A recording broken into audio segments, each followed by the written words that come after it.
No hugs, please. Thank you. He knows everyone. All right. I thought I was the only one knowing him. Hey, you're famous, man.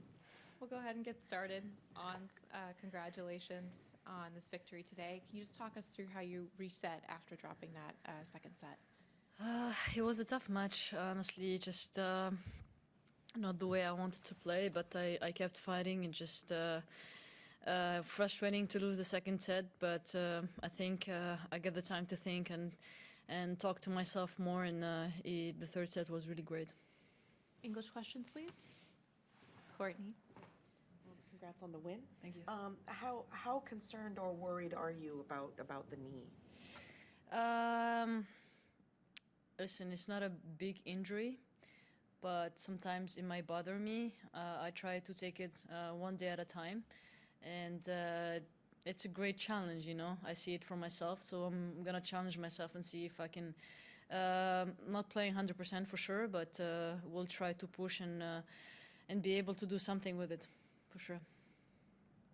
And then just in terms of today's match and when you did turn it around, we saw it a little bit with Iga last night where there came a point in the match where she said, okay, enough.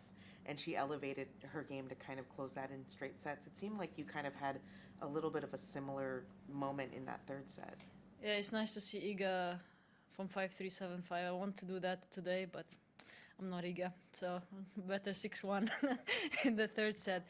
Yeah, I was watching actually a little bit. It's you can see the difference between her and other players, and the top players, how they react, and it's inspiring, you know. So for me, I just try to think, you know, and do something better, and just give it all, not leave anything behind. And that was the case for the third set for me.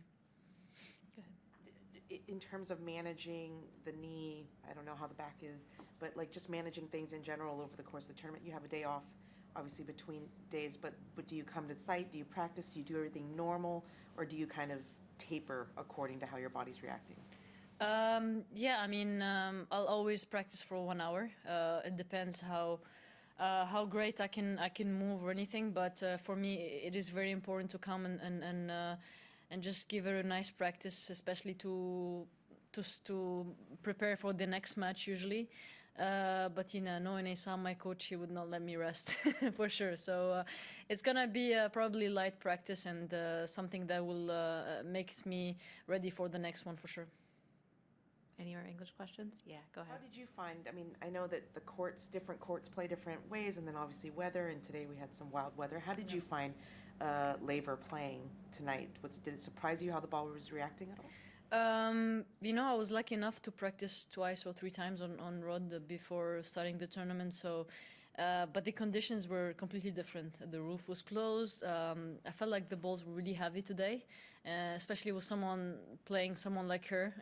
I think it benefits her more than me because I was trying to hit hard, but the ball was not going there. But you know, just I have to get used to those conditions. It's part of the game, and maybe next time it might be much better for me when maybe I play Sabalenka. It will be better to have heavy balls.